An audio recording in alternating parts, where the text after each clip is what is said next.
Brian, how big was getting this win for your confidence, or did it, again, like the Leon match, was it not really something that was on your mind as far as the streak went?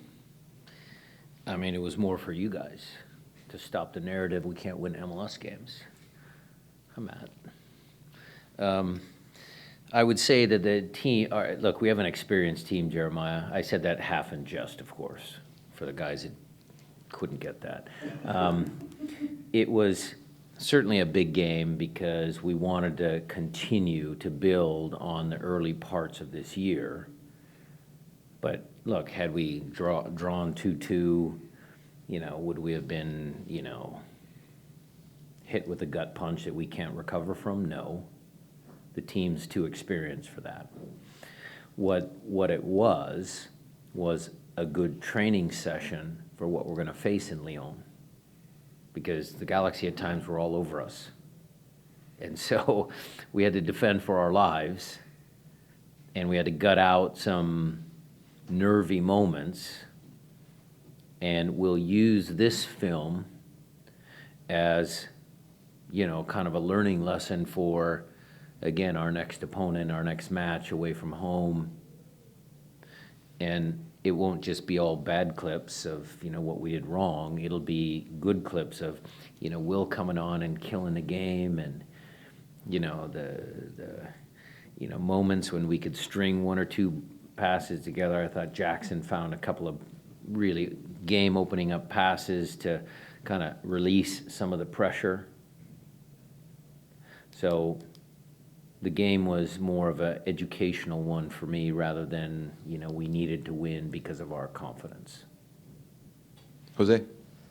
Coach, losing one of your defensive pairings today during the game while you were, like, as you mentioned, under barrage from time to time, what type of confidence does that give you, knowing that somebody came in, stepped up, and did their job and helped you achieve the win today? Yeah. Jose, it's always been next man up. I've said that many times up here, and that's what we believe. We say that to the young kids, so they're ready when they have to step into a game like this, that they can perform. It gives them some confidence. It gives them the knowledge that they, need to survive sometimes. So, it wasn't unexpected. Guys have done it before. Young guys have come before Jackson and done the same thing. So for me, it's just a continuation of kind of how we want to, incorporate young guys within our group. Go ahead. Buenas, felicitaciones por el triunfo. El equipo, como conversábamos con los jugadores, parecía un equipo con dos identidades. Algunos podrían decir que era un equipo bipolar. ¿El triunfo de hoy marca el fin de la bipolaridad del Sanders? Congrats on the win. The team, as we were talking to the players earlier today, felt like a team that had some level of bipolar, work based on MLS versus CONCACAF performances. Do you think the game today ends that bipolarity that has been shown by the team? Probably doesn't, because there's an air of pessimism sometimes around, when you lose. I think always when you don't perform perhaps up to your expectations, people can look at it, the whole, negativity sometimes you get on social media. How do we insulate the team from that? How do we make them feel, confident to overcome stuff like this? Again, it's just about having a positive message in the locker room. Mm-hmm. It's about being confident in your process. I think we do a good job of training the players. I think the players understand the tactics. We're not going to win every game, unfortunately. It would be nice. But that's not pro sports. That's not reality. So for us, it's just another game to learn from. Just like we learned from Nashville, just like we learned from RSL. We'll pick different parts of this game to learn from as well to get better for the rest of the year.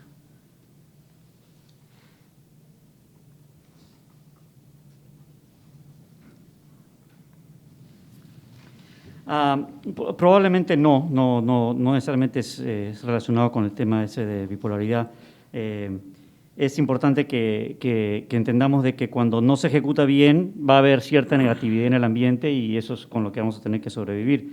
Lo importante es sentirse con confianza y mantener el positivismo, tener confianza en los jugadores y entender de que no vamos a ganar absolutamente todos los partidos. Eso sería buenísimo, pero no es real, no es real en una liga como la MLS. Van a haber partidos que no vamos a poder ganar y tenemos que aprender de esos partidos. Como aprendimos del partido contra Nashville, como aprendimos del partido contra RSL, y como hemos aprendido también con otros partidos como los de León de la misma forma, y aplicar esos aprendizajes en los siguientes partidos que vayan a pasar. Okay, reminder for those folks on Zoom, if you have a question, hit the raise hand function button so Matt can get around to you. We do have a couple more in the room here. We'll go to Mickey Turner in the back and then John Marshall over here. Go ahead, Mickey.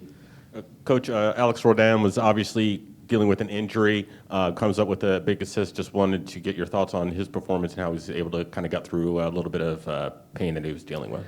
Yeah, he was taking some pain medicine before the game to help with that. But again, once we found out what the injury was, Mickey, it's a pretty safe injury to play with.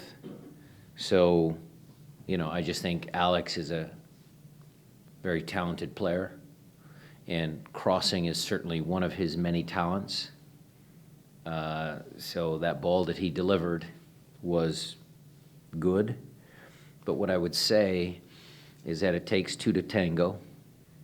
And I just watched the highlights in there with the rest of the coaches, and Javi's ability to kind of get up in the air, hold his body position, and the technique in snapping his head and making contact and guiding the ball into the back of the net was equally as impressive as Alex's delivery. So kudos to both of those two for a well-manufactured goal. John. Yeah, Brian, I'm curious how you think the team did energy-wise coming off of 4 days rest, and how you think with the game today, going with 5 days rest down to Leon, how today makes you feel for that upcoming game? Did they look tired? There was a few points at the game when they looked a little bit tired and Galaxy was running around. Is that mental fatigue or physical fatigue? You're asking me that question. Yes. Okay, all right, just making sure. I would say it's probably a little bit of both. I thought there was some little bit of sluggishness. Our team, that's where you guys can check on. I'm not so sure what our record is in afternoon games. I'm not too sure because it's just a different rhythm. It kind of feels like there's been some times where we've struggled during afternoon games. I'll look into that. I'll have our sports science guys look into that. So it's a good question. Physically, yeah, I thought they looked tired at times. And was that because the Galaxy outpossessed us in moments we couldn't find or establish any sort of possession? Did we fall back into being so confident in our transition moments that we had to defend for long periods of time? Was it the one-day arrest? Was it just the fact that, we had such a big emotional win, and naturally there might have been some mental letdown as well. We'll digest that when we come back in for our regen. I'll actually ask some of the players those questions, and I'll give you a better answer. But I think it was a combination of both. We'll go up to Zoom and then I'll come back. I know there are some questions in the room here. I see Charlie Boehm and others with their hands raised. So Matt, take it away. No problem. Yeah, like Alex mentioned, we'll go straight to Charlie Boehm. Hey, Brian, I wanted to see if you had any updates on Neymar status. Is it a significant injury? I know it's early, but do you have any idea if he's in danger for the It's an ankle sprain. It's an ankle sprain, and look, it's not a, like a quad pull or a hamstring pull. So if he can get it strapped up and play, he'll play. So ankle sprain, we'll assess him, do the MRI, do all that sort of stuff, and we'll as soon as he's pain-free, he can play. I would imagine you want to have that pairing at all, if at all possible. Yeah, but the kid played well, Jackson played well, came in, played well. We switched to three at the back there at the end. We still have some options. Thanks. Jade Evans. Thank you. Brian, I wanted to ask a little bit about the maturity that Javi mentioned as far as being able to come back after that opening goal. Can you expand on that a little bit, especially since you guys conceded a goal early in the second half, but you still were able to pull out the win? Jada, we were having a little bit of technical difficulty there, but I think I heard some of it. I think she's asking you to elaborate on the maturity that Javi was describing in coming back from the deficit, particularly after, going down.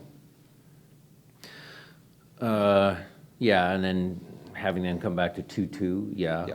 Okay, so again, we have a very experienced team, Jada, and we're at home. So, we always try and, win games. Sometimes it doesn't work, but obviously, when you play at home, you want to be on the front foot. I thought that the corner kick goal, was like we drew it up. Jordan was exactly in the right spot that he needed to be. Then the second goal certainly was a penalty. It's a veteran guy stepping up and, taking getting fouled and taking the penalty. And then, the third goal was, the team never quits, Jada. And Javi's obviously very happy that he scored that goal. He's been close. I think he is very good in the air on our set pieces. So for him to be enthusiastic and positive, I can totally see the reason why. Jason Mitchell. Hey, Coach. Given the amount of duress that you were under for long stretches in the first half, did you give any thought, or would you give any thought in the future to making that switch to a back three at halftime or the 60th minute? No. We would only, look, had Yaimar not got injured, would we have closed out 4-2-3-1? Maybe. I just felt that they were crossing a bunch of balls, so third center back was handy. We'll take that on a game-by-game basis. I wouldn't say that there's going to be a trend where we, maneuver out of our 4-2-3-1. We'll still use it to start some games, but, it's always kind of just how you see the game unfolding, and then you just try and make good decisions on your subs. Looks like last one from the Zoom portion. We'll go to Felipe Makeda. Thank you, Matt. Coach Brian, the team had a solid performance today, but I want to focus my question on Obed. He always had on all the minutes that he had, he has been solid in his position. And my question is, the younger players, do they have a special care in terms of fitness and the mental aspect, so they can get experience that they need, so they can play more minutes, or to prevent injuries or help them mentally to be more there? We don't try and do a lot different from a physical perspective with all of our young players. What I like about your question, Felipe, is the mental part. So how do we keep Obed up on a high? Did he have a great performance? Was he a little bit of a dip? Yes. I thought there were some learning moments for him today, but he's young, and he's going to have those moments. And we'll watch film with him and show him some of the things that he can improve on and complement the things that he still did well today, because I still thought he had a positive impact in the game. So we as a club don't do anything extra really physical. They're in the same training rhythm, but certainly from a mental standpoint, we're cognizant of the fact that he's still 16. Thank you. That's it from Zoom, so toss it back to Alex. Okay, we do have a couple more in the room. We'll close with a couple. We'll start with, we'll go there in the back. And then Jeremiah, you still have one? Okay. Hugo Lopez from A7 Días. Felicidades, coach, por el triunfo de hoy. Thank you. Pero ya viendo en el futuro próximo, Seattle Sounders es un gran equipo, un gran club, una gran organización. Ahorita ya creó el momento el equipo para ganar un trofeo internacional que se lo merece para reforzar la imagen del club a nivel mundial. Ya está ahorita mismo el equipo como usted quiere para ganar una copa como la Conca Champions. Congratulations on the win today. But just looking a little bit more at the future, the team, the club has a great momentum right now, especially internationally. And do you think an international cup is already deserved? Do you think the team is ready to be able to compete and be able to win a CONCACAF Champion Cup to be able to have a more aggressive exposure internationally? I think the team is ready to compete. I think we've shown that in our previous CONCACAF Champions League appearances, you know, back when Ziggy was still the coach, I thought we've had some good performances. I agree that compete is different than ganar, than winning, okay? So there's a little bit of a difference there. Do I think this group of players can win Champions League? Yes, I do believe so. I think when, you know, if we get past Lyon, you know, then we'll reassess. But we should have some players coming back from injury. We'll have a full squad. You need a deep squad to make sure that you can, you know, balance league play plus Champions League. I think the roster is set up when we're all healthy for that. So yes, the answer is yes, we can compete. And I believe, creo que, that we have a good chance, provided, you know, we continue to play at the level that we showed against Lyon. And I think we have a good chance, provided we can, you know, play with the same amount of determination like you saw tonight when we went up 3-2.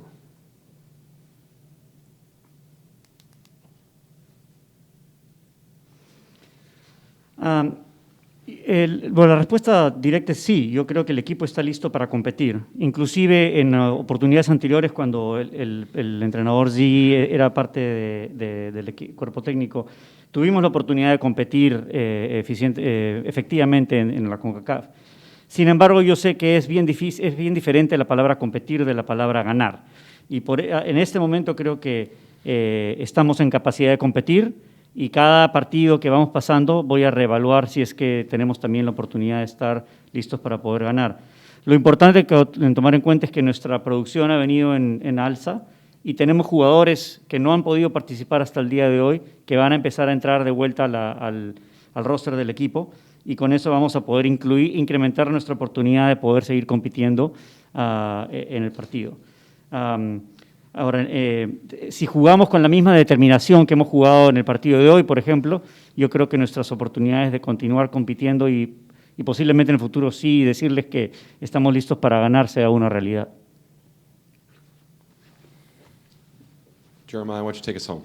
Yeah, we asked Freddie about it. He explained it reasonably well as to essentially he just felt very confident taking the penalty. But how is that? What's the process like? Behind the scenes, what's that supposed to, like, how is that supposed to work when, like, do you put a list out who's supposed to be taking penalties, or just explain kind of how that goes? We've done both in the past. We've had lists, we've had not lists. We have senior players just decide amongst themselves. In this game, you know, we just let the guys decide.